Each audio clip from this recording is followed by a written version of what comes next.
in this, the 500th anniversary of the Protestant Reformation, I bring ecumenical greetings from the University of Notre Dame. And we'll warn you in advance that there's some double-barreled Catholicism coming down in this. So I will look forward to our discussion afterwards. I want to talk about the project that Peter was just describing, the Notre Dame Plan of Chicago 2109,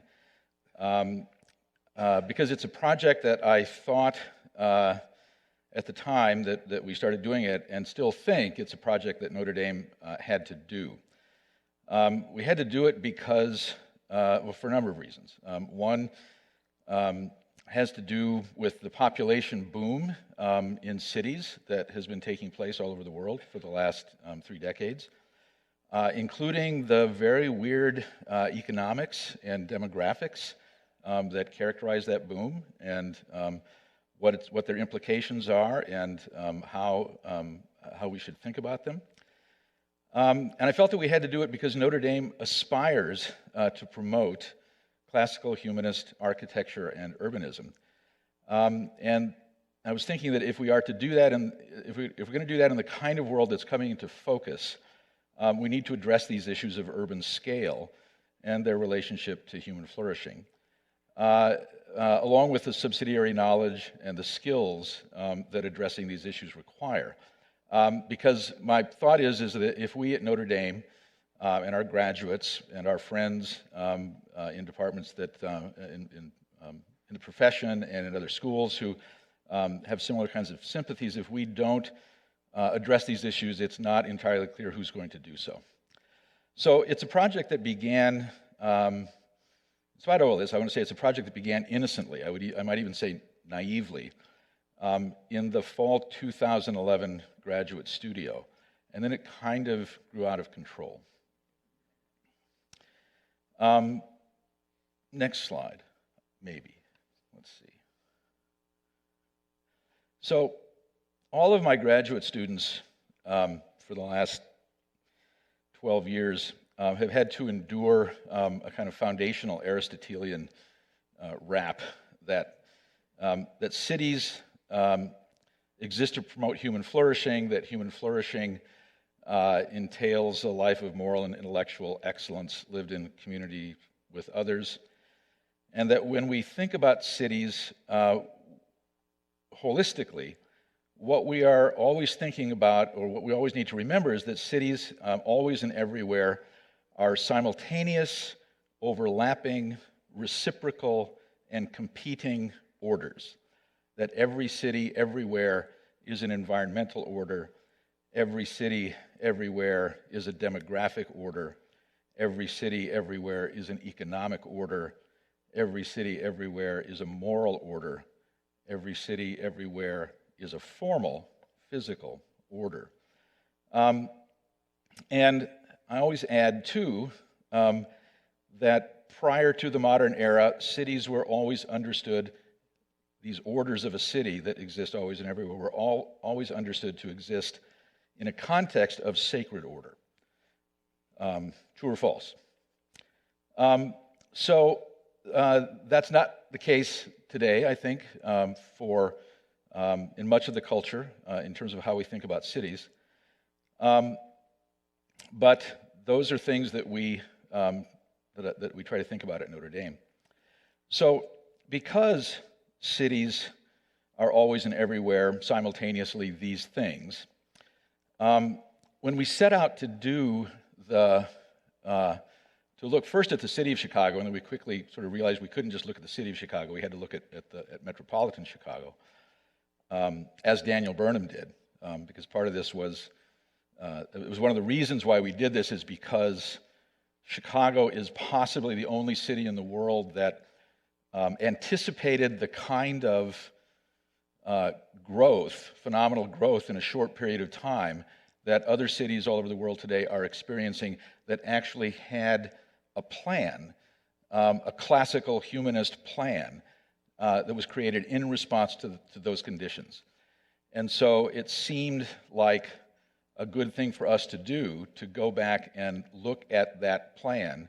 And the actual objective of the studio was to try to imagine the city of Chicago forward 100 years, approximately 100 years, to the bicentennial of the Burnham Plan. The Burnham Plan was published, the Plan of Chicago was published in 1909, and so we called our project the Plan of Chicago 2109, with the idea that we were going to not, well, as you'll see, we're trying to address practical issues, but it's not so much a political program. It's not a top-down Robert Moses, kind of attempt to impose something. It's an attempt to ask the question of, how should we think about cities in their relationship to the landscape at the scale of a metropolitan region? What are the issues we need to address? What kind of vision can we propose that could be plausible for how Chicago might come out on the other side of what we anticipate, and what I won't say we, because my students, it's something that I anticipate. Some of my students may buy into it and some of them may not, to be some bad times coming for the city of Chicago. Not just for the city of Chicago, not just the state of Illinois, some bad times coming, but particularly for the city of Chicago and the state of Illinois. If you know anything about the state of their finances, if you know anything about the state of the culture, the political culture, the unfunded liabilities, that Chicago and Illinois are in for some very hard times.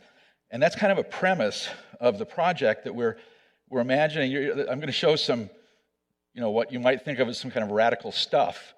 But I want to explain that in context, we're thinking of it as something that comes out at the other end of some bad things that come before it. And it's not something that we're hoping for, but we think that given the economic trends, the demographic trends, that there's going to be some reshuffling in metropolitan Chicago. And so that's kind of what prompted, that was a kind of foundational thought for the exercise as we got into it. So as I mentioned, all of these simultaneously existing overlapping orders of cities, the practical implications for our work were that we found that issues of water quality, issues of land use, issues of transportation, issues of building and population density, issues of construction, building construction and its relationship to, I want to say, a kind of environmentally conservationist sensibility. All of those things are very deeply tied into each other and affect each other. And so it's kind of hard to know where to begin.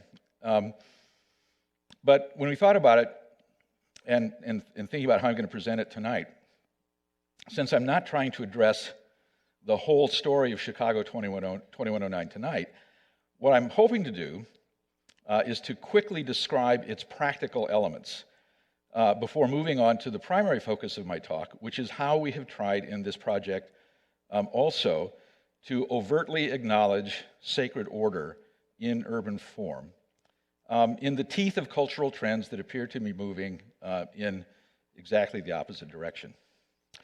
But before I go there, I want to talk sequentially about metropolitan Chicago regional transportation.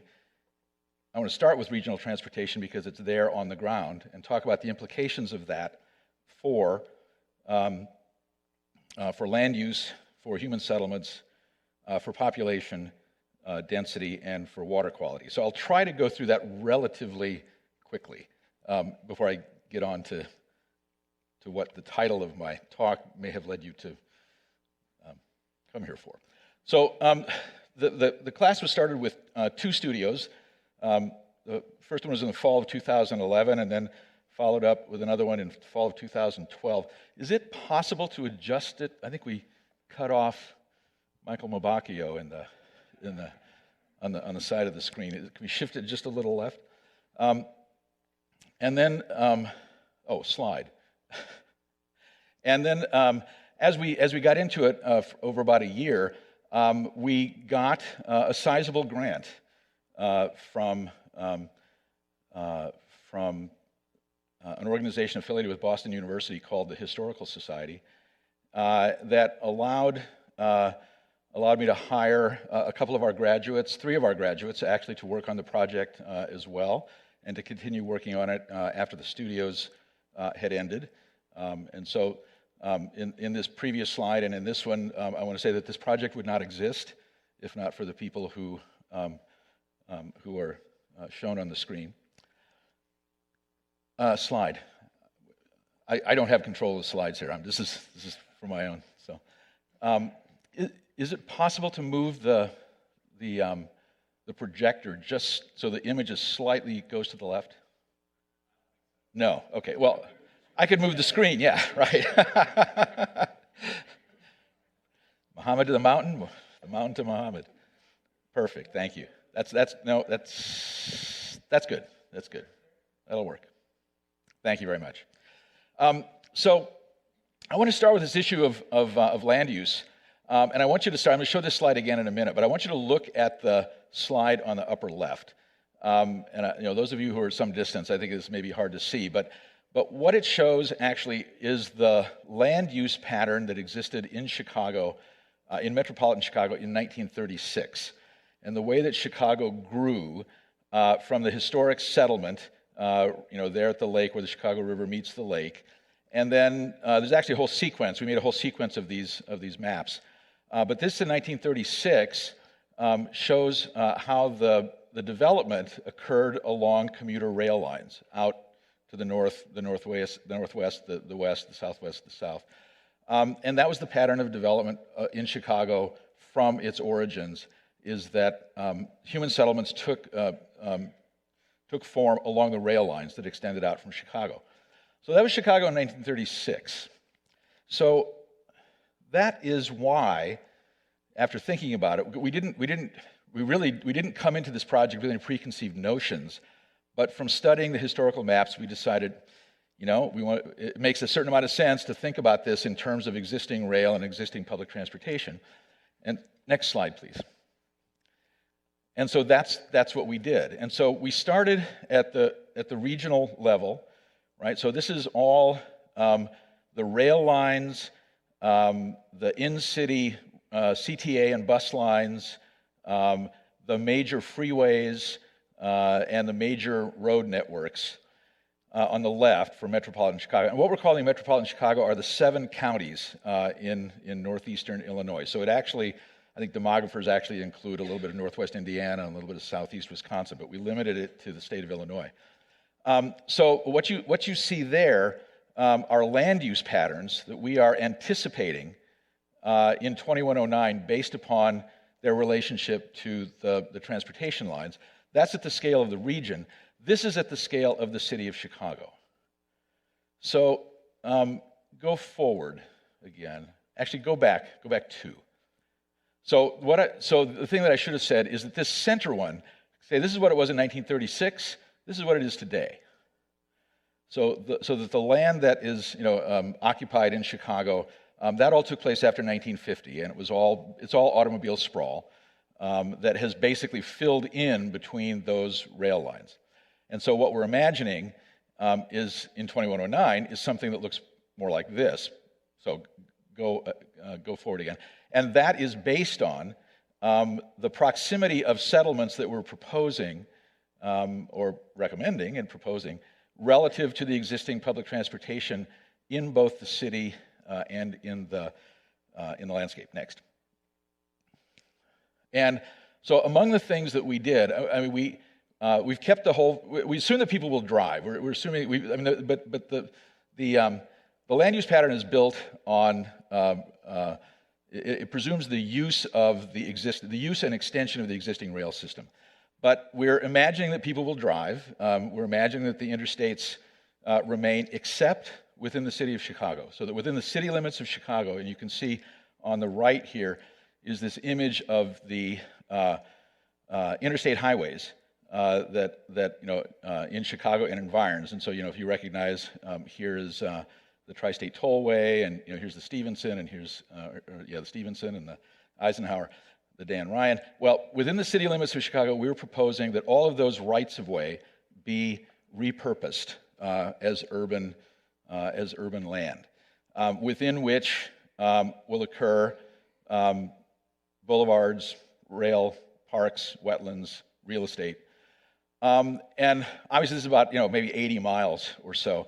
We couldn't design it all, but we were able to do some sectional studies about what that would look like. So these sectional studies actually were done by Michael Mabacchio, who works here in DC, and it gives a flavor of some of the kinds of interventions that we're imagining to infill within the city limits of Chicago to kind of stitch together again the urbanism, the neighborhoods that were destroyed in the city by urban renewal and by the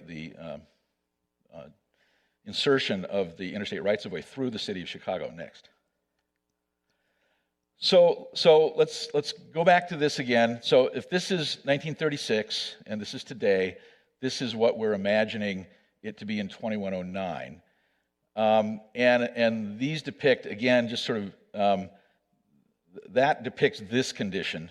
It doesn't extend that far. The horizon is further than what it shows. And then this depicts this condition as the land comes back in between the rail lines and gets repurposed for agriculture, gets repurposed as forest preserves, becomes the location of rural settlements that I'll describe next.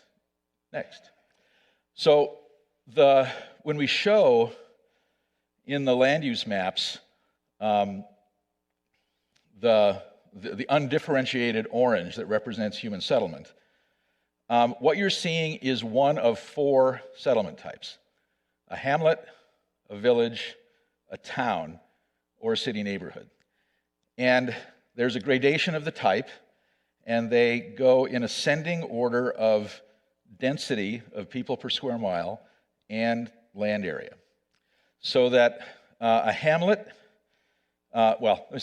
hamlets and villages are rural settlements that exist in that landscape between the rail lines. And they occur at crossroads of existing state and county roads. And the purpose of this is that they're small settlements. You build it around existing infrastructure. You compact the infrastructure of those settlements, which again, if any of you are followers of Strong Towns, the strongtowns.org, they give a lot of reasons for why they think that suburbia, the automobile suburb, will fail economically because it cannot afford to maintain the extent of the infrastructure at the low density that it exists. So that's again another of our presuppositions. But the hamlet is an area that is less than 40 acres, and its density is 4,800 to 8,000 people per square mile. But in less than 40 acres, what that means at 3 to 5 dwelling units per acre, and that gives you a density between 4,800 and 8,000 people per square mile. A village goes up, is greater than 40 acres and can go up to a square mile, which is 640 acres. And its density is 3 to 7.5 dwelling units per acre. And that can attain a population density between 5,000 and 12,000 people per square mile. What it means is you'd never have a village more than 12,000, and that would be a full-size village.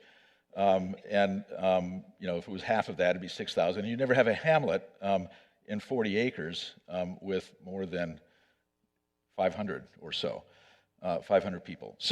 But the point is that those are rural settlements, and then the towns and the city neighborhoods. We're characterizing all of these as urban settlements, but the hamlet and the village are urban settlements that occur in the landscape, and the town and the city neighborhoods are the urban settlements that occur along the public transportation.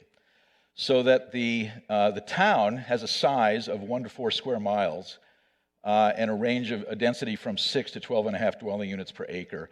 So you can get, it would run between 9,000 and 10,000 and 20,000 people per square mile. I'm going to talk more about density later and what that means. And then the city neighborhood is simply, the city itself is greater than 4 square miles, and the assumption is that the density is 10 to 25 dwelling units per acre with 16 to 40,000 people per square mile, which again, we can talk about what that means in density. It's denser than many places, but it's a lot, it's all low rise, and it's not, there are many places that are much more dense. Next. So here we are. So density. Let's understanding low-rise urban density. So these are photographs, all of depicting all of this of a similar kind of perspective and condition, which is this is looking down a cul-de-sac street in Tulsa, Oklahoma, made up of detached single-family houses single-family houses on detached buildings in a lot, where the density of that settlement is 2,800 people per square mile. Below it is a depiction of the Chicago Historic Railroad suburb. It's a section through a street in LaGrange, Illinois, which you're from Wheaton, so you probably know where LaGrange is. And so in this section, which is basically the same kind of curb to curb, but with a different relationship of the buildings to the streets, this reaches a density of 7,000 people per square mile. These buildings are closer together. They're like 50 to 60 foot lots. They're 2-story, 2 to 3-story buildings. And you get a density that's about 2.5 times higher than the suburban cul-de-sac.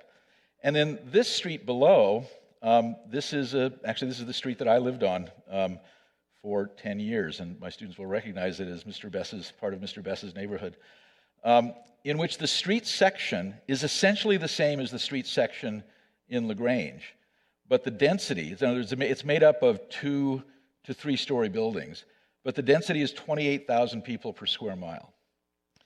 And the reason that it's the density is 4 times higher is because the buildings aren't single-family houses; they're 2 flats, or they could be a single-family house with a coach house, but they're on 30-foot lots instead of 60-foot lots, right? So you get half the size of the lot, twice the density of the building, same street section, right? So that you have a sense it's the street that's the important thing. And, one of the big obvious differences is that there's more off-street parking here, right? The density is less, so fewer people park on the street, whereas here, people are parking on the street. But the point is that there are people who argue that the only alternative to suburban life is high-rise living in the city, and it's just not true. It's just not true. Next. And because what you get with all that kind of density, of course, is you can walk to 8 things or 12 things you do in your daily life instead of 1 or 2 things. We don't live the kind of life where we can walk to everything, but we can walk to a lot more.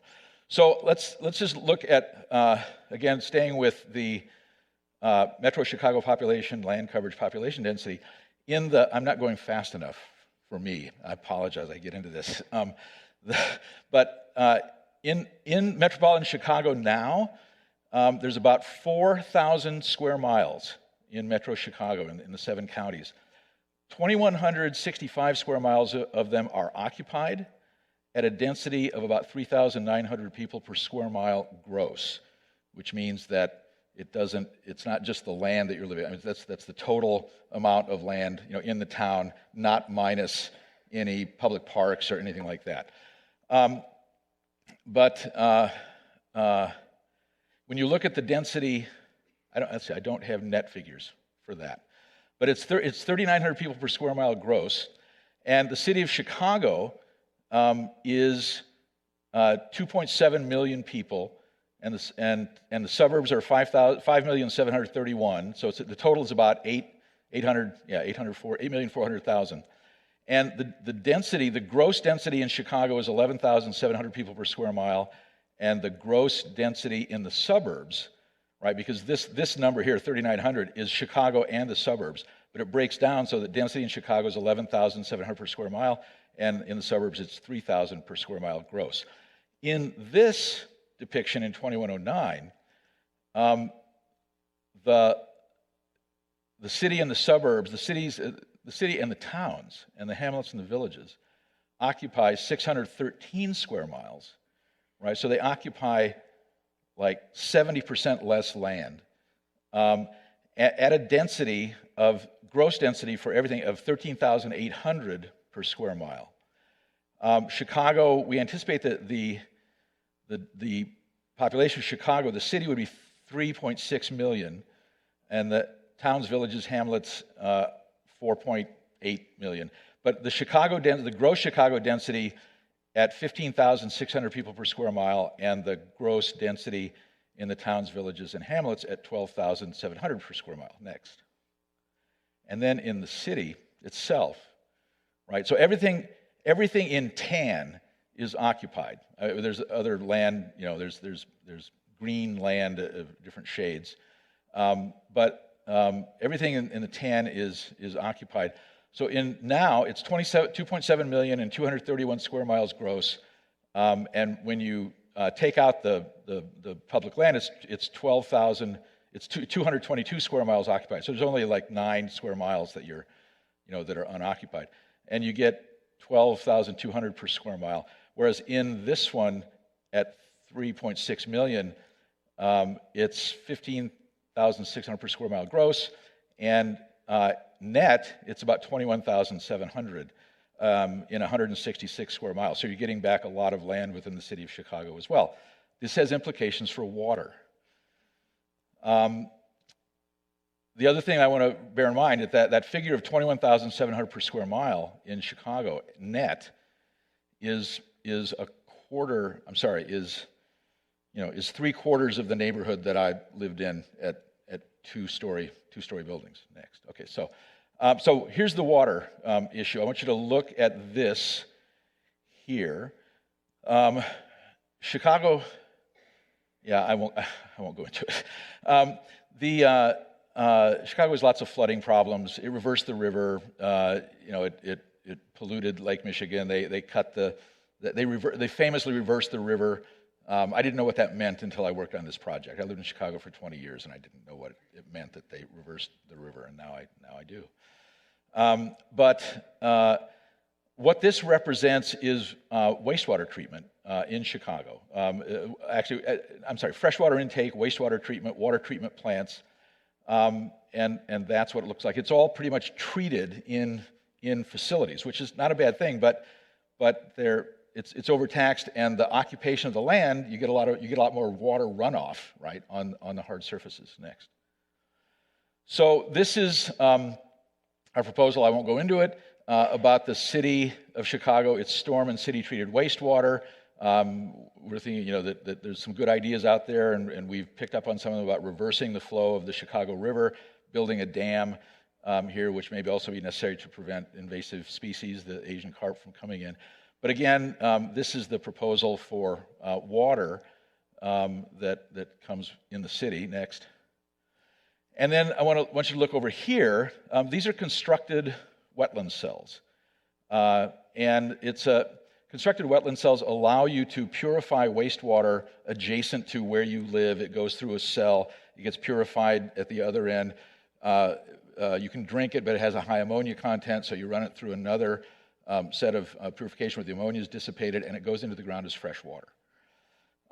What happens with the land use policy that opens up, the rail lines that opens up all this land in between the rail lines, is that you create at the perimeter of all the hamlets, at the perimeter of all the villages, and adjacent to the towns that are centered on the rail line, you create places where it's possible to locate constructed wetlands so that all of the wastewater everywhere in metropolitan Chicago, except in the cities, can be treated adjacent to the town and sent back into the ground as fresh water immediately. Next. And this is what that looks like. And this is a diagram. This is all the numbers. This is the proposal of where those wetlands, constructed wetlands, would be located adjacent to a project that one of my classes did for a fictional town on a rail line in west suburban Chicago, the town of LaFox. I should say, what I should say about the constructed, the question always comes up is, do they smell? Are they wet? And the answer is no. They're dry, and they don't smell, and they become a home for the birds and a home for the bees, and they become animal shelters, and they're sort of minimal. They're local minimal maintenance, and they're a pretty good option. Next. So the point about that is that you can see the effects of, a lot more water gets returned to the aquifer, more water gets sent to Lake Michigan. What I didn't say at the beginning is that the water problems Chicago has, and the reason it was necessary to reverse the flow of the Chicago River, is because there's a subcontinental divide that runs through the city of Chicago. So on one side of which all the water goes into Lake Michigan and out the St. Lawrence Seaway to the Atlantic Ocean, and on the other side it goes down the Mississippi River out into the Gulf of Mexico. And what Chicago did, so it was on the other side of that divide, they cut a channel and put locks on Lake Michigan and pumped the water that would have gone to Lake Michigan. They pump it down the river, which is where they also sent all their wastewater. I mean, it was to keep their wastewater from fouling their drinking water in Lake Michigan, and that's the history of how Chicago sent the water down to St. Louis. It wasn't a nice thing to do. Chicago got sued and lost, but it's created problems to this day because it's a low-lying area. So Chicago is currently subject to flooding, and it's trying to engineer its way. If any of you know about or have heard about the deep tunnel, the deep tunnel's dug and there's a big reservoir, so there's no reason not to use the deep tunnel. But the point is that if there was a more sensible land use policy, then it would alleviate a lot of the flooding. It would minimize a lot of the flooding that takes place. So there are all these kind of climate change adaptation possibilities. Then, with respect, we think also, I'm getting to the end of this, we also have to think about zoning, because the legal culture today is such, I'm sure many of you know this, the legal culture today mandates sprawl development. And so the Congress for New Urbanism has been very active for the last 25 or 30 years in trying to develop legal mechanisms that make it legal to build traditional mixed-use walkable settlements as of right. And so this is based on an idea called a rural to urban transect, which simply means that you have, again, not unlike the hamlet, village, town, city, is that you have gradations within hamlets, villages, towns, and cities that are low density to high density. And so that's part of our thinking. Next. That has implications, for example, in this. Like if you look, this is Kane County, which is one of the 7 counties. Here's LaFox. That's where our village project was, in LaFox. So this is our proposed transportation network, right? So it shows a new train line here, but the existing train line here, the existing train line there, there's an existing train line here. And so that goes to the city of Aurora, the town of Geneva, and the city of Elgin right here. And actually it goes from Geneva here out to Elburn. And then you can see the roads, the county roads, at the intersections of which are the hamlets and the villages, right? So when you look at, this map is this map without the transportation network. But that is how the settlement patterns of this map got determined, by this existing transportation network. Next. And then this, finally, the last thing, and I'm thinking a lot about this, and I can't talk about it, and I won't talk about it. But this has to do with the idea of a land value tax. In theory, we propose it for the county, but we would eventually propose it for the entire metropolitan region. And the purpose of a land value tax, in effect, is to take land speculation out of the economy. And what that means is make it possible for young people to buy houses. That's like the big thing, because rising property values do not help people who are trying to get into the market. It's a long story. I won't, this is a map that is correlated to the land use map and to the transect that kind of sets the land use categories for the taxation of land, of vacant land and not buildings. I won't say any more about it next. Q&A if you want. Okay, so now why I'm here. That's all the background. So if this is God and man, in Chicago, and I was saying it should be God, man, and nature in Chicago. And so we've talked about nature and we've talked about man, and I want to talk about God in cities. And I need to give a little background, foundational information about the point of view that I'm coming from, and I'll be brief. And again, these are disputed ideas today and have been, but we can talk about them afterwards if you want. But I want to say 2 things about the Catholic worldview. And again, going back to this idea of why I think it's imperative, actually, that at Notre Dame we be thinking about these things this way.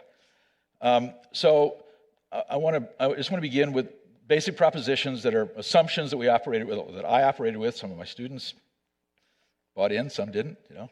But it has to do with in the Catholic worldview, the understanding its metaphysical realism and its sacramentality.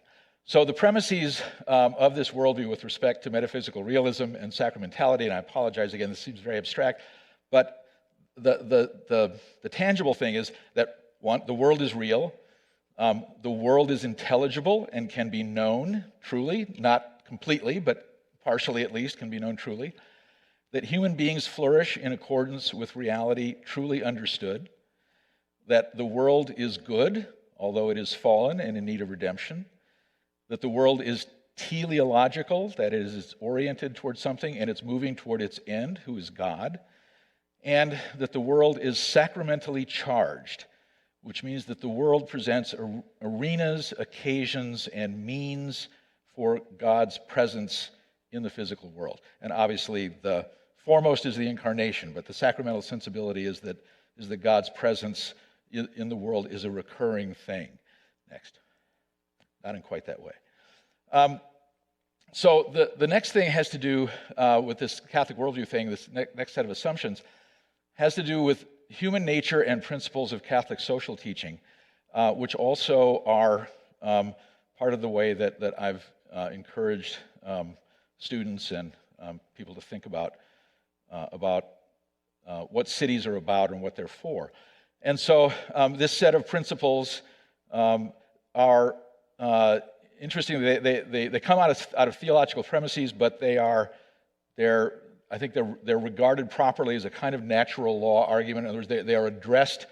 They're addressed to Catholics, but they're addressed to all people of goodwill. And the assumption in addressing them to all people of goodwill is that if they make sense, that they make sense because they're reasonable and not because they're Catholic. Though we Catholics like to think that we believe them because they're reasonable. So anyway, these principles, the dignity of the human person from conception to natural death, the human person as both a social animal and a moral agent, requiring both virtue and grace to turn toward good and away from evil. The idea of communal solidarity, that the community is something of which communities are things of which we are members for our good and theirs, and that in these communities, the unity of the community is actually a social good to strive for. Civil society is a realm of multiple authoritative institutions, the relations of which are governed by the principle of subsidiarity, which simply says, I think for Calvinists it's the idea of sphere sovereignty would be the analogy, but it's the idea that you achieve goods at the most local level at which they're achievable, and that doesn't mean you don't have larger goods that require larger institutions, but you try always to do that at the level of the people who are most engaged and involved in it. The common good as the purpose of civil government, noting also that civil society includes but does not equal civil government. Civil society is not limited to civil government. Public policy with the bias for benefits to the involuntarily poor, what the bishops call the preferential option for the poor. And the reason I'm throwing the word involuntary poor, this isn't a distinction to be made between deserving poor and undeserving poor. It's to acknowledge that in Catholicism there's a recognition that people can live a happy life of voluntary poverty, and that can be a good. So it's about distinguishing between the good of voluntary poverty and the hardship of involuntary poverty. The human stewardship of creation and religious freedom as a fundamental human right. Next. Okay, so foundational Catholic worldview principles. What I want to suggest is that together, Catholic metaphysical realism and Catholic social teaching have nourished a historic Christian culture of humanist architecture and urbanism, not exclusively, but nevertheless most persistently under the rubric of classicism. Right? So it's not an identification of classicism and Catholicism is to say that that the Catholic worldview has nurtured a historic culture of humanist architecture and urbanism that in its sort of most sophisticated and intellectual manifestation comes under the rubric of classicism. And so we have, obviously, well, I don't know, obviously, but the Duomo in Florence, which is one of those buildings that was built right at the beginning of the Renaissance as classical principles were just being rediscovered, high Renaissance and Baroque building of St. Peter's. And I'm aware that Peter Bruegel did his Tower of Babel sort of modeled on St. Peter's, and I thought that was kind of clever. Next.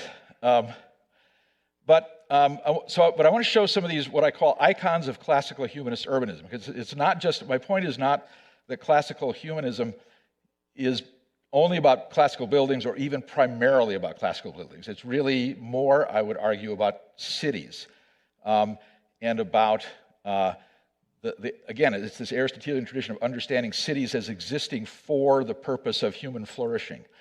And so in these icons, what I call icons of classical humanist urbanism, clockwise from bottom left, the Ghent altarpiece, a detail of it from 1432, which depicts paradise as New Eden in the foreground and New Jerusalem in the background. A medieval woodcut of Rome, where the city of Rome is defined as its pilgrimage churches and its pilgrims, right? That's the icon of Rome, that Rome, medieval Rome, Christian Rome, was a place of pilgrimage. St. Peter's, Santa Maria Maggiore, St. John Lateran, Santa Croce in Jerusalem, St. Paul's outside the walls, San Lorenzo.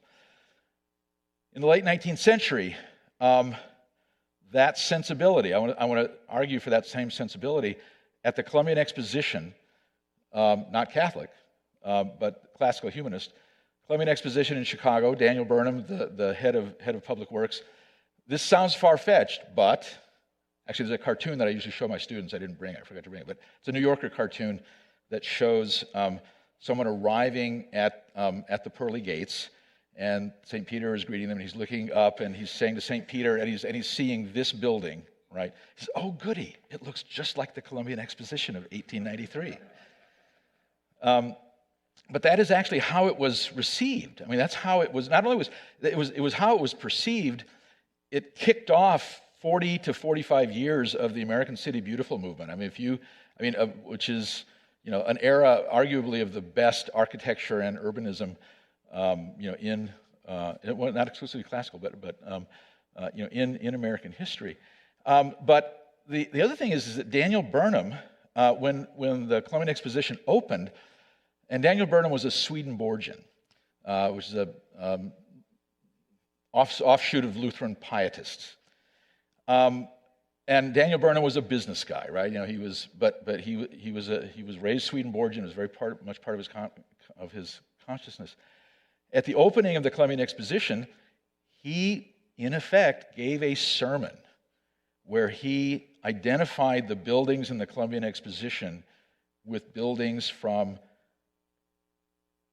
the New Jerusalem as described in the book of Revelation. So it's not, I'm not making this up.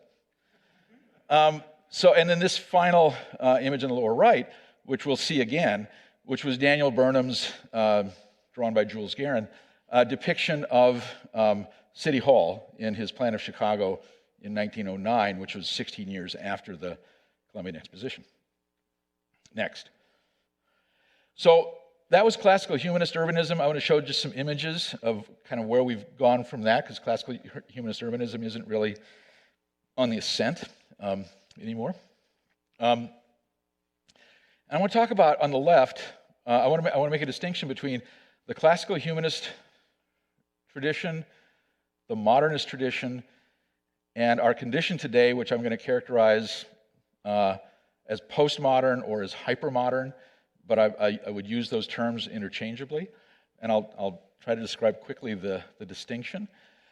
But this is an iconic image. If the other images that I showed were iconic images of classical humanist urbanism, one of the great icons of modernist urbanism is Le Corbusier's model for the Plan Voisin of Paris, Here's the Louvre right here. So he's going to tear down a lot of traditional buildings in Paris and replace it with these high-rises on a grid. And then on the right is this collage of existing buildings in the world, this sort of a collage of iconic hypermodern buildings as an icon of the hypermodern global city. And this is an ad that many of you have probably seen or perhaps have seen that has appeared in Financial Times. They will not allow it to be published. I've tried to put it in articles and books, and they won't let me do it. Anyway, so I guess what I want to say about modernism, 1 minute. 1 minute parenthetical remark. A lot of architects understand postmodernism as a kind of transition from an early modernism to a contemporary modernism, but I see it a little bit differently. I understand modernism, 80-year period of modernism, as a transition, not postmodernism as the transition. Modernism is the transition from the classical humanist tradition to hypermodern. And the reason I think that is because modernism and the tradition, the classical humanist tradition, have something in common, which is that they're both teleological. They both are oriented toward an end. They were moralistic in their, I would say moralistic, but I mean they were moral. They had a moral view of the world. Now the substance of that was very different. I mean the modernist tradition stands to the classical humanist tradition as the French Revolution stands to the Ancien regime. And it just took 120 years longer for that, the implications of that to go through. But modernism has run its course as a progressive teleological ideology and been replaced by postmodernism that operates with modernist assumptions about construction and about the way the world works, but is not teleological. It is personal, it's private, it's individualist, there's no social content to it. And there was something I was going to say about modernism, and I forgot. It'll come back. But it's that modernism, what interests me, and I have modernist friends in the room, and I was educated as a modernist, is that it seems to me that modernism is in the position now of only being sustainable as a practice, as a tradition. Right? Is that you can have a tradition of modernism, but you can't have modernism as an ideology that is teleological, that's utopian, that is expecting, a social revolution. No one talks about modernism that way anymore. Next. So these are iconic images, modernist images. The Radiant City by Le Corbusier, ground level view. This is a view of Brasilia by Oscar Niemeyer. Next. And then these are, this is on the left, the Empire State Building, of course, is an iconic modern high-rise building. And on the right, Bilbao, which is a kind of iconic hypermodernist building. And this leads me briefly to what I call Bess's first law of architecture and urbanism. And the Bess's first law of architecture and urbanism is that whatever else it is, architecture, symbolically, architecture represents power aspiring to authority. Right? In other words, it represents the ability to project your will upon the world, aspiring to a recognition of that ability as being legitimate, as being in the service of good. We can discuss that later if you want. Next. So these are images. These are I don't know if they're iconic, but they're images. They're hypermodernist images. Yeah, here we go. Several. I mean, this one happens to be Daniel Libeskind. I'm not sure. I think this is one of the Dutch firms. Maybe they're both Dutch firms. But it leads to Bess's second law, the contemplation of Bess's second law of architecture and urbanism, which is that public bureaucracy plus individual autonomy equals an incoherent public realm. Next. And then these are examples of what I would just characterize as hypermodernist buildings that are noteworthy, I think, for their individualist architectural expressionism. Daniel Libeskind in Denver, I forget who this is in Ontario, and Frank Gehry at MIT. Next. And then these are the next three images are just images from an Ivy League graduate school of architecture that I won't name. This is one next, and this is another, and this, which is this is organic architecture. But what I like about it is that there's a section through it. Next, I apologize. That's a low, cheap shot. So what I would suggest is that Chicago in the 20th century and now today, Chicago is characterized by hypermodernist urbanism. Chicago had this long tradition of modernist, of modernist architecture, but the logic of movement has thrust it into a hypermodernist kind of cultural condition. It's just riding that wave. And so this is what I want to suggest is characteristic of Chicago and Chicago skyline today. Next. And then this is what I call the symbolic content of the hypermodern global city. We've seen this image, but the same company that ran this image, right? Which is you can't read it here, but it's subtitled. It's all the sharks, right? It's subtitled "Mergers and Acquisitions." But the point being that the Financial Times, and this is a leftish British journal of economics and public affairs, but the argument is that the symbolic content of the hypermodern city is the global city. Next. So that's kind of where I think we are. Now I want to talk about sacred order, just a truncated history of that in pre-modern Christian Europe, looking at one city quickly, in modern America, the challenge of religious pluralism, looking at it quickly, and then the Notre Dame plan of Chicago, looking at that quickly. Okay, so this is on the left. On the right, this is a Google map view of Bruges, Belgium, the historic center of Bruges, which is about 2 square miles. And then this is a page pulled together from studies by the Viennese social or architectural theorist Camillo Sitte, urban theorist, and republished in sort of the Bible of urbanists, the American Vitruvius of civic art. But depiction of the relationship of churches to public squares in medieval Europe. And you can see some are regular and some are irregular, but it's a kind of a documentation of the relationship of religious buildings to public space in traditional European cities. Next. So this is Bruges. This is the market square in Bruges, right? That's the market square right there. And this is the Belfort, the bell tower there. These are actually 19th century buildings, very nicely done, that define this edge. There used to be a water hall. There are canals in Bruges. But this is the market square and the belfry, and one of the main, one of the 2 main squares in Bruges. And I want to suggest it illustrates Bess's third law about architecture and urbanism. I have to remember it now because I've lost my notes, but it's that what you need in order to have good urbanism is a town square in which laws are promulgated and public punishments are meted out. You need to have a class of good masons.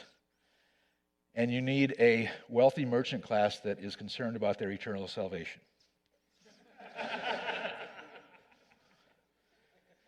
Next. So, getting into the neighborhoods of Bruges, just some examples. So this is an aerial view of this, where a church fronts this small little triangular square, and that's not an oxymoron. And that's what it looks like from the air. And this is what that square looks like from over here. And this is what that square looks like from in front of the church, right? So all this mix of stuff, it's really great because in this little area, you've got a butcher, you've got a greengrocer, you've got a bar, you've got a bakery, you've got a restaurant, and our students would stay here. Steve Hurd is saved there, I think. Anyway, so that's just an example. Next. These are Bruges neighborhood churches that terminate street vistas, which is, again, a common strategy. You locate a church on a public square, and it enhances both the square and the church. You locate a church at the end of a street to terminate the vista. It makes the street more important. It makes the church more important. And that reciprocity is characteristic. And I'm suggesting that Bruges is not an exception. It's exceptionally good, but it's not exceptional in this set of relationships that I'm describing. Next. I think what's really good about it is that it still exists. So in addition to the, and what I'm talking about here is the representation of sacred order. I think I mentioned that a city is all of these other kind of utilitarian things existing in a context of sacred order. And what I want to suggest about how that gets manifest in the formal order of a city, it gets manifest in two ways. It gets manifest in the buildings that are made that are intended to not just represent sacred order, but in a certain critical way to participate in sacred order, right? That the church buildings in European cities historically, they didn't just signify things, sacred things, they participated in sacred things. And then the other thing is that cities themselves were microcosms. Cities themselves didn't just represent sacred order. Cities themselves participated in sacred order. Sometimes sometimes just by the churches and their relationship to the squares, but also often, and particularly in America, as we'll see, the form of the city itself became a kind of icon, to go all Eastern Orthodox on us, a kind of icon of the heavenly city. So in going back to Bruges, in addition to the churches on the squares, you have the Bagonage, which is here, which is a kind of a medieval urban monastic quarter. I mean, it wasn't originally occupied by monks. It's occupied by sisters now, but it was originally occupied by wives of people who went off on the Crusades and widows. But it was a religious community organized around this green. Next. And so this is the interior and the buildings on it. This is the church that's on that interior green, and residences around it. And everybody that goes there, they kind of walk in off the street, and they're generally just kind of stunned. Oh, it's really quiet. It's really beautiful. It's really, and that was that's no accident. Next. They founded hospitals. Old St. John's Hospital, dating back to the 12th century. It was run by nuns, and I'm sure they practiced less medicine than they did attending to the corporal needs of the sick and the dying, but that's important too. So it dates back to the 12th century. This photograph is intended to show that, right? And if you look, there you go. And this. So it's still standing. Next. The Bagonage is sort of the big space for religious life, but there are dozens within Bruges. There are dozens of centuries-old God's houses, which is the Flemish term for almshouses, that are still in use today. And if you think about the way this works, this is one. This is where it's located. If you walk down the street in this direction, plain walls, and you get to a doorway, and you look through the doorway, and you see inside, and there's that next. And then that's what you find inside. And these are like 350 to 450 square foot dwelling units that people continue to occupy today. Hundreds of years old, just built out of bricks, but artfully. Next. And then finally, there are 400 Madonnas in niches in walls all throughout Bruges, not even in churches. I mean, they're just on public buildings. So this is a kind of plain one here in detail. Next. This is a little fancier location, but there are 400 of these. So this is the sense in which in Bruges, so this is just an example of a pre-modern city that understood itself to live in a context of sacred order and how that found physical expression. Next. So the question is, in modern America, what's the history of that in modern America, right? And what I want to suggest is, and I had notes about this that I didn't get a chance to kind of actually write out, But in modern America, I'll just say in America, historically, from its founding, and we'll look at some cities that existed that manifested this before the founding, but from the founding, it's certainly America's Enlightenment. Its Enlightenment roots themselves are rooted in Christianity, but saying that is not to say that America at its founding was a Christian nation. I think what you can say is that, but neither was it a secular nation. I think that what you can say about America at the founding is that it was a religiously pluralistic nation with a secular federal government. And again, we can talk about the details of that if you want to pursue it. But what that means in terms of, in contrast with Bruges, where the buildings, it represented a shared religious sensibility, right, within the city of Bruges and in Flanders. The religious sensibilities in the United States they're not only plural, the pluralism is defended by law, right? Religious freedom, non-establishment. But as you'll see, that doesn't mean that religion and the sacred didn't find physical form and physical expression in cities. So, next. So, this is the earliest example that I have. Williamsburg, Virginia, which was a kind of a bare bones diagram of a capital, right? In which you have a single state church here, St. Bruton's Parish, not St. Bruton's Parish, Bruton's Parish, on Duke of Gloucester Street, located. So you have the church in this location at the crossroads at the main crossroads of a capital city, right? So you've got, and I always forget which is the governor's residence and which is the state house, but this is William and Mary, the institution. But so the church that's located there, it's singular. It's a state church. It's located at a crossroads in a capital city. What I'm showing are just different ways in which this sacred sensibility is manifest in American settlements. Next. New Haven, Connecticut, founded in 1638. So in this, the city itself, the plan of the city itself is, I want to argue, is a microcosm of sacred order. It's a 9-square grid, at the center of which is a green. This is how New Haven began to expand beyond it.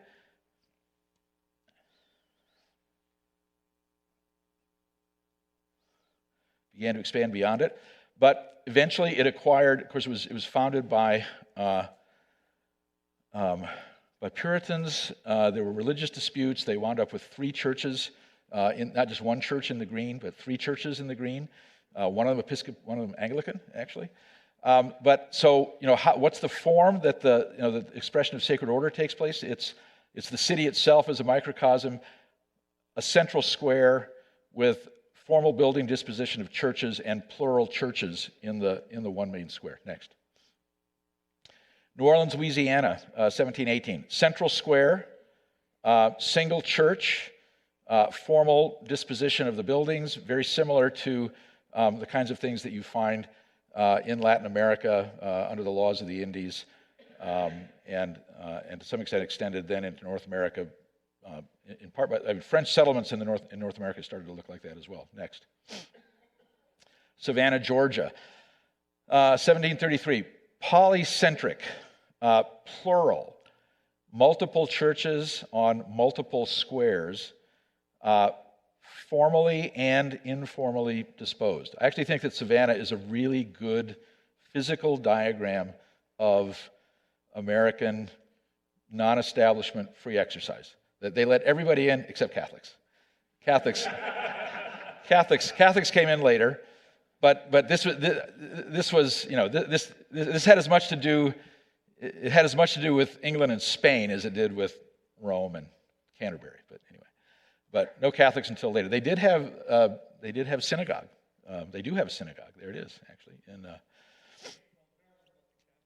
I'm sorry, Maryland let the question is, did Maryland let others in? That's what's important. Next.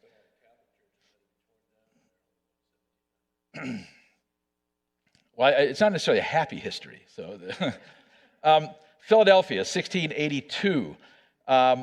Polycentric, these four squares in the plan at the Cardo and the Decumanus. This actually goes back. I mean, I could have shown sacred order as manifest in Roman colonial cities, but who has time, right? But Philadelphia City Hall, there are no places designated for churches, right? I mean, this was founded by Quakers, right, who don't meet in churches. But it was a place of religious freedom, so anybody could build, right? And the formal disposition, again, suggests this kind of cosmography, suggested as a kind of ideal city. Next.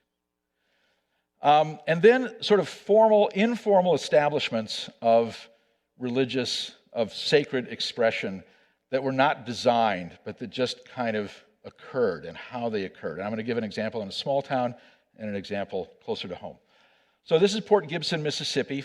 It was founded it was chartered in 1803, shortly after the Louisiana Purchase. And this is Highway 61 that runs through it. Bob Dylan, I'm sure, has been here. And these are all churches that are located on Highway 61 as it goes through the town. So like 7 churches in a half-mile stretch that are linearly arranged, multiple churches, but informally disposed. In other words, there's not a plan. They don't front public space. They front the street. But nevertheless, there's a kind of location, right, for them. Next. And then here's a place you all know, right? So on the top left, of course, is the L'Enfant plan, which originally was simply the Capitol building and the White House and the triangle and what was not even the mall. It was an avenue. And then the Potomac, and then in 1901, the Macmillan plan, Daniel Burnham, in which Daniel Burnham was a participant, extended the idea, and literally not just the idea, but extended the mall, extended the axis to the Lincoln Memorial, extended the axis, the north-south axis, to the site for the Jefferson Memorial. That didn't happen, but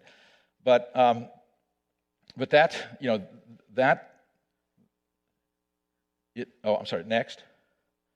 So you had the original. It was extended to that. Oh, and by the way, we were talking. So some of you know, but some of you may not know. We were talking about the scale of Washington, D.C. and the scale of Versailles, that they're about the same, and about the same as Paris and the Champs-Élysées and the Louvre. And what's interesting information to know is that Pierre L'Enfant, his father was a court painter at Versailles. So Pierre L'Enfant grew up at Versailles, and so that certainly informed his thoughts and visions for D.C. So D.C. is that, and in the grand plan, there are notably, there are not any religious buildings, right, either in the major axis or the cross axis in the plan of D.C. Next.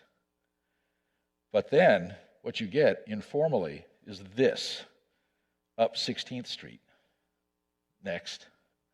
Where this is the White House, right, and this is about the same distance from the White House to the Capitol that way as it is from the White House here. And there are 25 to 30 religious buildings that line themselves up on 16th Street, right? So even in Washington, D.C., so linear arrangement, religiously plural, informally arranged. Next. Okay, so now finally, the Notre Dame Plan of Chicago 2009. In which the challenge is the challenge of secularism and of hypermodern urbanism, and so what I'm about to show you, I realized that what it represents is an endorsement of American religious pluralism. I mean, in fact, what I'm about to show you is an endorsement of American traditions of non-establishment and free exercise. The cultural situation has changed. The big debate is whether it's legitimate to have any expression of religion in the public square. The trajectory, among the intelligentsia of the country is that religion is, not just the intelligentsia, but ordinary people, is that religion is private, and therefore does not warrant any kind of public expression, which, as you can see, is contrary certainly to the history of, well, contrary to human history. I think is the best way to say it. But it's also, so I want to say it's against the grain. So again, we can talk about that. But this is the challenge of secularism and of hypermodern urbanism. But it's not just the challenge. What I'm going to suggest is one of the reasons I wanted to pursue this. And I'll add, before I say that, I'll say that in talking about these issues with my students, in the two studios in particular, not all of them were on board with this. I mean, a lot of them were, and a lot of them were religious, right? But they had sort of internalized this notion that religion is private. Maybe some of you have too as well. I don't know. But they had internalized that. They were uneasy even about the religious pluralism and the expression of religious pluralism. So it was interesting. So, but the other reason, besides sort of making an argument for understanding the city in a context of sacred order, just in an abstract sense, it has to do with the alternative to the hypermodern city as a representation of crony-capitalism, and the fact that, well, the de facto situation that in cities today, we build cities that are understood not in a holistic Aristotelian kind of way. We build cities that represent economic ambition and power. And when you see and again, this is the Financial Times skyline, right? A collage of buildings, world finances in one place, and that organization of society in the modern world, we are recognizing, is profoundly oligarchical. It fosters inequality. And so part of the other thing that's motivating this project, and as you'll see in the Burnham plan in Chicago, Daniel Burnham did a plan in part because he wanted to make a counterweight to the sort of economic center of Chicago, of the Loop. And he didn't propose to get rid of that economic center. What he proposed was to create another center, as you'll see. But what's interesting is that it was a civic center. There was no religious expression in it. And even in the plan of Chicago, he writes, and I have this quote, and I would read it, but I won't because it's too long. I'm already too long. But he laments. And again, this is Daniel Burnham, who gave the sermon at the opening of the Columbian Exposition. He laments that in American pluralistic culture, we can't have the kind of formal environment where the church plays the role in American culture, in the neighborhood, that the medieval church played in the Middle Ages. And in effect, he just punts it. I mean, he makes reference to forward-thinking developers who leave a place for the church in their design. But what's interesting is that that's how he's thinking in terms of developers, right? This is something that developers do. It's not something that is a kind of natural outgrowth of the common life of the community. And that also speaks, I don't want to suggest that secularism is somehow being imposed. I have colleagues at Notre Dame who are doing these very interesting and discouraging studies about, and I'm sure you've heard about the rise of the nuns, and this doesn't mean, sort of cyborg, sisters in black habits. This means the 25% of the millennial, generation that just says, in answer to their religious preference, it's none. They're uninterested in religion. So, religion, that's an indictment of religious communities, but that's it's not the first time. America also goes through cycles on this, so I'm not despairing about that, but that's kind of the reality of the situation. But anyway, we pursue this project. I wanted to pursue this project because it seems the kind of thing that Notre Dame, in particular as a classical humanist school of architecture and as a Catholic university, sometimes, needs to be thinking about. So Next. So this is Chicago in 1857. These are the churches in Chicago in 1857. It's from Daniel Bluestone. So they migrate a little bit. Actually, this is a composite, right? So this is the site of City Hall in Chicago. I don't know if this is Daley Plaza or if this is actually where the City Hall is. I'm not sure. I have to check it out. And I don't have the images to show, but these buildings are churches that fronted the public square in Chicago. So that even in Chicago in the mid-1850s, you still had religious buildings in the center of the city. And what happened is that as this real estate became more valuable, they migrated. And that's what you see here, this. They migrated over to what is today Wabash Street, where the L runs, but then was known as Church Street. Who knew? Next.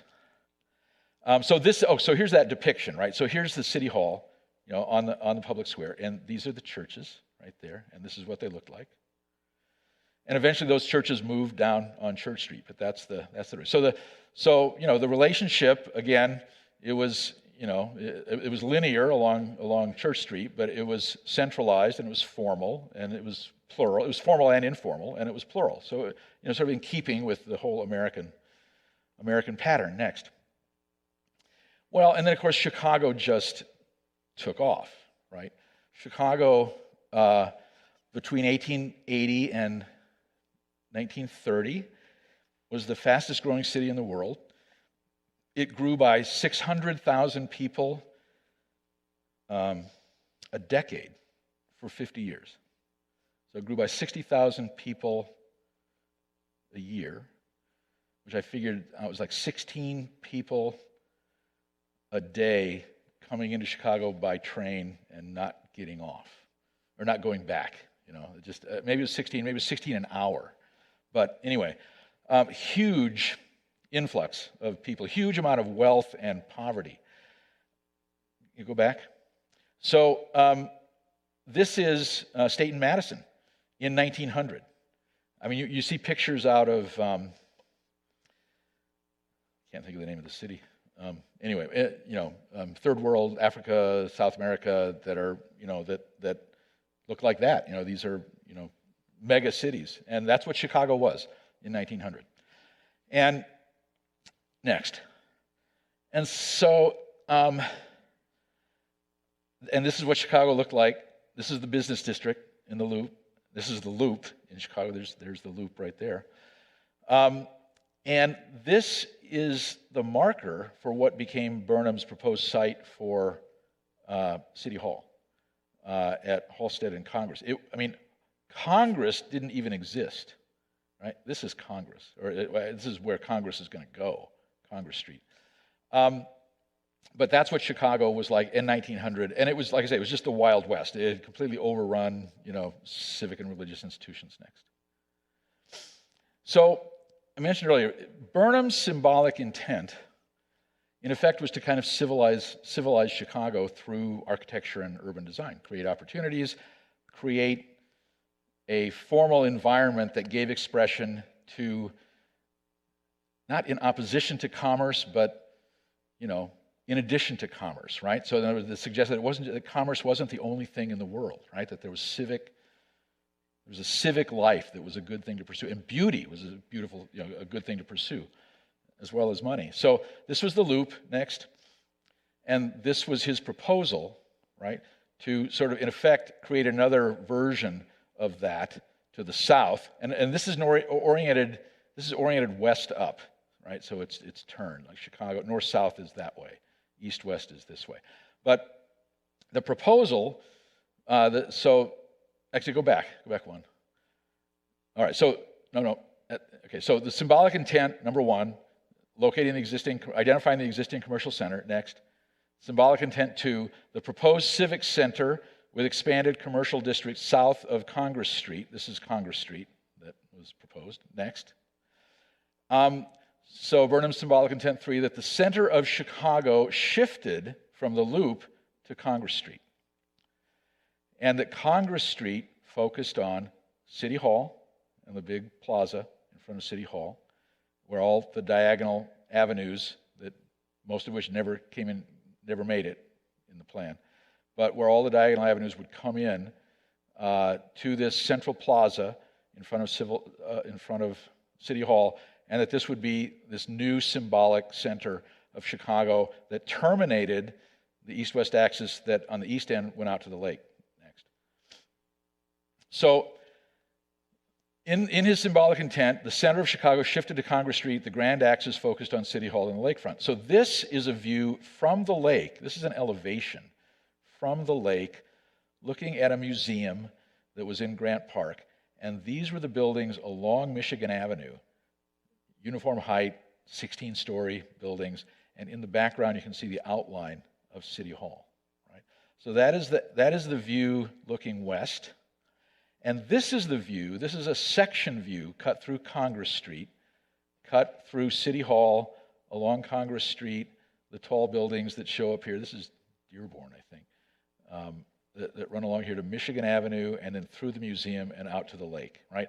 So it was this grand boulevard at the scale of Paris, with bigger buildings, actually, than Paris, because Paris was 6-story buildings and these were taller. But that was the ambition, was to create this formal. He was doing this in the context of a tradition of Baroque urbanism that you can trace back to Sixtus V in Rome, to Louis XIV at Versailles, to André Le Nôtre in Paris and the Champs-Élysées, to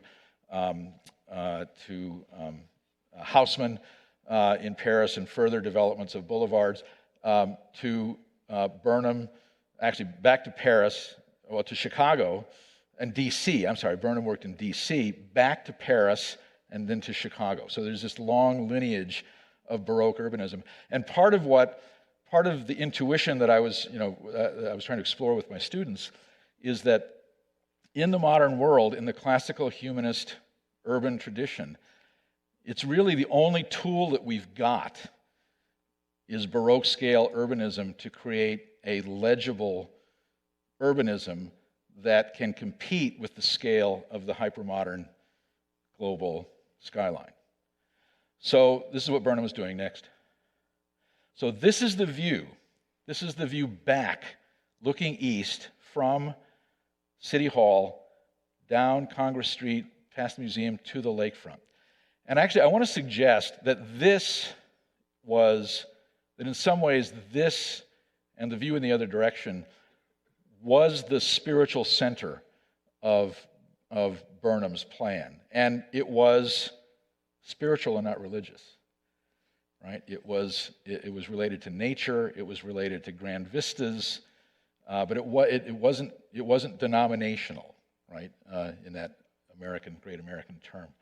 It wasn't denominational. But we also know that he felt like that was about all that he could do, right? He just didn't have a way to think about how to give religious expression at this scale. I mean, he was all for. He writes about this, the towns, the suburbs, the railroad towns, and the churches that would be located on the public greens and as part of a civic center in all of these subsidiary towns. But there was not something that he had any sense of what to do with. In Chicago, if he even thought much about it beyond not wanting to pursue it. That I don't know. Next. And this is the view in the other direction. The more famous one, actually, again, these by Jules Guerin, where there's the grand axis, there's City Hall, the lakefront in the foreground, the Chicago River sky. Next. And then this famous image, this iconic image by Jules Guerin of the perspective drawing of City Hall, and the plaza that it fronts and the diagonal avenues radiating beyond it next. And then this is what Chicago became. Chicago adopted the Burnham Plan officially in the teens. They built Wacker Drive. They built the lakefront park system. They built much of the forest preserve that Burnham had advocated, though Burnham did not. And this is one of those things where in that era, this progressive era, they had a lot of confidence in what they were doing.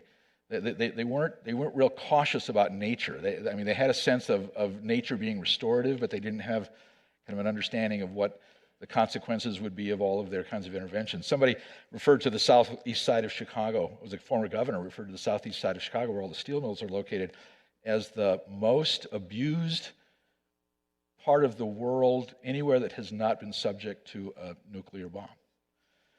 And that's part of Chicago. And it's part of the legacy that Chicago is dealing with now, right? That calls for, again, a more holistic sensibility about both urbanism and its relationship to the landscape and how the landscape gets healed.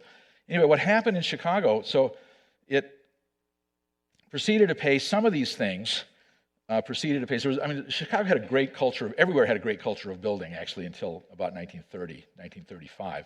Depression put a halt to it. And then after 1945, modernism superseded the City Beautiful movement. Again, it sort of died I suppose, natural death. But anyway, maybe it was an unnatural death. But what succeeded the Burnham plan then in Chicago, in metropolitan Chicago, were freeways and sprawl. So this is a view looking north with the Dan Ryan Expressway that's been cut through there. This is a view of somewhere out, and could be anywhere in suburban Chicago. Next. And this is the difference between what happened to Chicago from 1909 at Halstead and Congress, where Burnham proposed City Hall, and what exists there today, which is the Dan Ryan Expressway that becomes the Kennedy Expressway, and in this direction goes out and becomes the Eisenhower, and this is the Circle Interchange. So in post-1945 metropolitan Chicago, you have freeways and sprawl and no legible civic center. Next. So instead of this, right, Civic Center and City Hall, and that, what we have in Chicago today is, next, this. So that's the site. That's now the Jane Byrne Circle Interchange. But I have to read you this quote. You can read it for yourself, but there's a kind of frisson in when I read it. So this was an actual paragraph in the book by two well-known credentialed architectural historians in the book Chicago Growth of a Metropolis, 1973, where they write, "It's obvious to the student of Chicago today that a great deal of the Burnham Plan has not commended itself to public attention, but many elements have become commonplace elements of the city. Many have become commonplace elements of the city. Among those features which have been implemented are the placing of the Chicago Circle, major focus of the city's expressways system, at a location originally designed by the plan as the Civic Center Plaza." Right? So there's a change in sensibility, right, in the culture that's going on here. Because if you, next slide. Next slide. Now go back two. One more. Okay, so, those of us at Notre Dame, and maybe you as well, when we look at this, sort of used to thinking of public space, we see, oh yeah, this is a plaza, and that's a city hall, and that's what that is. It's an urban space, and yeah, all these radiating diagonals come in next.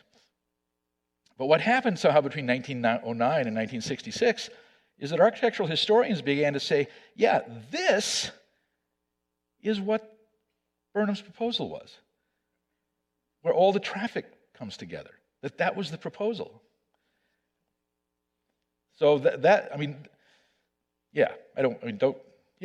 hard not to be depressed, but I just want to say, that is a really monumental shift in consciousness, in the culture. Next. So this is Chicago today, 9 years ago. Again, the symbolic content of Chicago, the order of modern capital. Next. This is a graduate thesis student project by Kalinda Brown. I apologize because it was also accompanied by a whole lot of really great perspectives. That was a main part of the thesis. But looking at, that site of Halstead and Congress, where the Circle Interchange is now, and trying to reimagine, some sense of what the original urbanity was intended there. And that was the thesis done in 2009. Next. And it was in 2011 that we, in the graduate program, we just needed to up our game from, working in small towns, which are really good to work in for learning the basics of urbanism, but it's also what I found is the design studio was kind of cumulative, right? So that students in each studio, they benefited from what the previous studios had done. So we were ready to up it a little bit. And so this is a view basically of Chicago today, and we're gonna go back to this area. But I want you to note that the freeway, this is the Kennedy, and it comes through here, and this is the Circle Interchange, and it becomes the Dan Ryan, and it goes around here and goes to the Dan Ryan, and the Stevenson goes here, and the Stevenson goes there, and the Stevenson goes out there. Anyway, if you remember, in our proposal for 2109, we want to re-urbanize all of the interstate rights-of-way in the city of Chicago next. So that's what this is about. So the proposal for the historic center, well, next. So this kind of recapitulates what Burnham did, right? Burnham did the east-west axis, located City Hall. We're putting City Hall back there in front of a square this time. But Burnham did this, but we're proposing next to do that. To do this and that. And it's not just to make the sign of a cross. Washington, D.C. has a sign of a cross. I don't want to say it's coincidental, but there's more to it than that. Because what we're doing there actually is trying to do what Burnham couldn't do, or wouldn't do, or didn't think he needed to do, which is to register sacred order as another counterweight to the political order and to the economic order, right? And in fact, one could argue that it's really important to have this sense of the sacred order, because what has happened in crony-capitalism, by definition, crony-capitalism is the unjust wedding of the political order and the economic order, right? That is accountable to nothing else. And so that's part of what's going into this, or thinking on this. So how does that find expression? Keep going. So this is the preliminary study for this civic axis, sacred cross axis in Chicago's historic center. And so you have on the major the civic axis that Burnham established, the high-rise City Hall. But what we have on the cross axis are a dozen religious buildings that are located fronting this boulevard that is not terminated at either end. So the implication at that scale is that they are fronting an infinite extension in a historically significant religious way that is consistent with the historic religious pluralism, not simply of Chicago, but also of the United States. And so, there's all kinds of practical questions. Who decides? What's there? Who decides? And I think a lot of that has to do with if anybody buys it to begin with. But it has to do with the religious makeup of the city of Chicago, right? I taught at Andrews University. Dear friends of mine at Andrews, they're rather self-effacing. I don't imagine that they would want a big church on on this. But you expect Catholics to be there, Mormons to be there, Protestants to be there, some Protestants to be there, Orthodox. But anyway, and we'll see that in a second. So this is the preliminary study. Next. Before I go to that, we looked at this. I'm almost done. You might want to say hallelujah.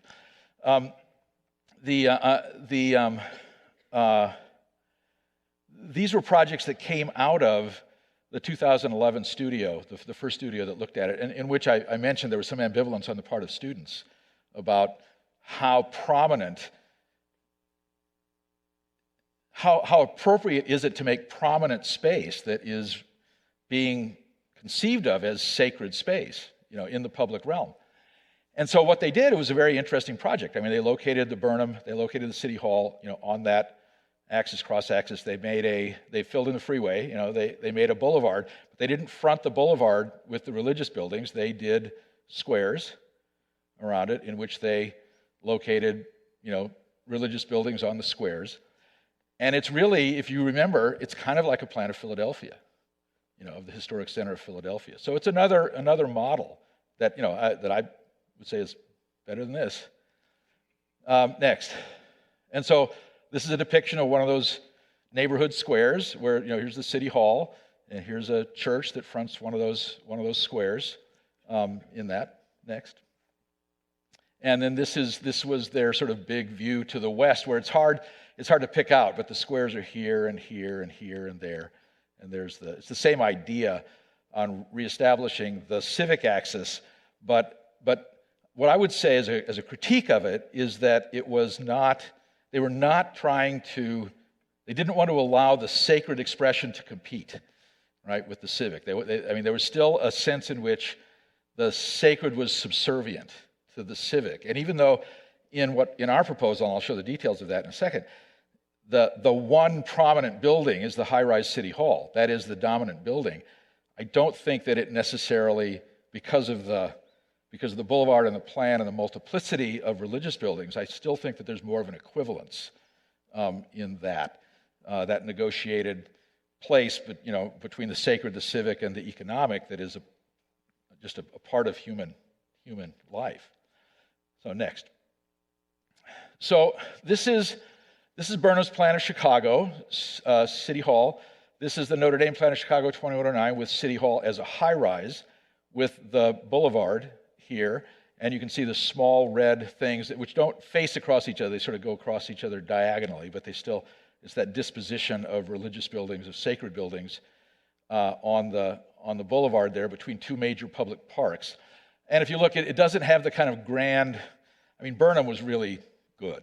Actually, Edward Bennett was really good, sort of in making a composition out of all this found stuff that he made. And ours is pretty diagrammatic, what's going on in here. It doesn't have that kind of richness. But at the same time, we weren't assuming that we would be making, or anybody would be making, all these really amazing, all these really tough interventions, or I should say radical interventions in the fabric of Chicago, except for in the interstate rights-of-way. But the point about the interstate rights-of-way is that it's a single owner, right? So you're not condemning the property of 10,000 people in order to, which they originally did to put in the interstate. You're just putting it back, right? So this was the Notre Dame plan of Chicago. This was the 1909. Next. And so, it's this, versus that. Next. Not versus, I'll say it's extended. We're trying to extend the idea of Burnham, not obliterate it. This is the proposed City Hall, high-rise. This is a 2-block stretch here, looking on that axis. Here's City Hall. This is a synagogue located here. There's a Protestant church located, it went off screen. Next. That's just 2 blocks. Here's the comparison of the three, of 1909, 2009, and 2109, right? So the original Burnham plan, the current condition, and then our proposal for the axis and the cross-axis here. Next. So by way of comparison, in terms of scale, so this is that area blown up to scale. So here's City Hall, here are the churches, going down, and it's a boulevard. There's a median, and that's occupiable. Next. And this is the comparison of this at the same scale as the Champs-Élysées from the Louvre through the Tuileries Gardens up the Champs-Élysées to the Arc de Triomphe. This is Central Park, New York. This is Grant Park in Chicago, just half a mile to the east. And this is Washington, D.C., Capitol Building, Lincoln Memorial, and the cross-axis. And so that's the scale. And what you can see if you look at it, the mall, I was out there yesterday, a couple days ago, and was photographing the mall. The mall it's beautiful, but it's so vast in terms of, you don't have a sense of it. It's almost not spatial. The buildings can't contain it. It's a wonderful thing, but this is a smaller, it's sort of the same scale in extent, but it's smaller in its sectional width, so you have more of a spatial sense of the street. Next. And then these are just examples of the kinds of buildings, the religious buildings that we would imagine. So, there's a mosque. This is the Basilica at Notre Dame. This is a Buddhist temple. This is a Hindu temple. This is a Greek Orthodox church. There's a Mormon temple, synagogue, and another Protestant church. Or this is the Protestant church. Sorry, not the. Anyway, there's a dozen sites. But these are just designated sites. I mean, the assumption, I think, is religious buildings go wherever they want to or need to go. But again, they fit into this fabric next of the city. So this is, again, so these are the background buildings, that are punctuated by the religious buildings that occur. Again, the idea is the model is sort of Paris 6-story buildings, which gives you a lot of density, by the way. Paris is the densest city in the Western world at 6 stories. Next. This is the view of the proposed high-rise and City Hall and the boulevard fronted by sacred buildings, the crossing of civic and sacred axes to replace the freeway interchange in Chicago's historic center. Next. And this is that sacred axis looking north, Columbian Exposition Boulevard. The buildings are white. The churches, the City Hall dome, kind of a sort of recreational thing conceived as something similar to Commonwealth Avenue in Boston. But so it's both a place of mundane activity, but it's also a marker. It's an offering, if you will, to sacred order. Next. And this is Chicago's historic center viewed from the southwest in 2009. This just has to do with a little bit about what the rest of the city is, and I'm at the end. So that's what it looks like today. Next. This is the proposal. And there's a lot of buildings that are gone. In fact, if you go next, that's the two comparison. It's basically the same point of view for each of those. A lot fewer high-rises. And our supposition about this, and this goes back to some of our suppositions about environmental and economic issues, which is that we actually don't propose to tear any buildings down. What we show are the buildings that are currently landmarked, and we show the buildings that we imagine are durable enough and will be loved enough for people to want to keep in 90 years. And so obviously we're making some judgments. And I can't say there wasn't a little schadenfreude and sort of going through and figuring out what stays up and what goes down. But but part of our argument is also an environment. I mean, first of all, Chicago has a tradition of high-rise buildings, right? I mean, you don't want to. I mean, this is a great accomplishment, but it's also the case that concrete frame buildings, I think to a greater extent, steel frame buildings to a lesser extent, but still to a greater extent than other building materials, they are high embodied energy building materials, and so to a certain extent, I think we're arguing that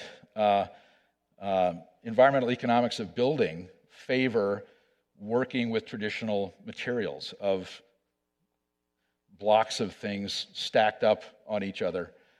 And so we're imagining that we're not thinking there would be no high rises, but we're thinking they might be made out of recycled steel or something like that. I mean, we don't know. We're not advocating, we're not predicting, but we're just imagining that there are actually environmental reasons why traditional building would be normative and modernist building would be exceptional, which is a reverse of the situation that exists today. Next. So this is the view west on that sacred axis. Next. And this is the view east. And you get a better sense here of kind of the high-rises that stay, right, and the high-rises that are gone. Oh, it's a little misleading because the Sears Tower is actually so big, as is the Hancock Building. They really dwarf all the other high-rises. There's a lot of high-rises that are left, but it doesn't seem that way because of the scale. Next. And that's it. So I used all the time.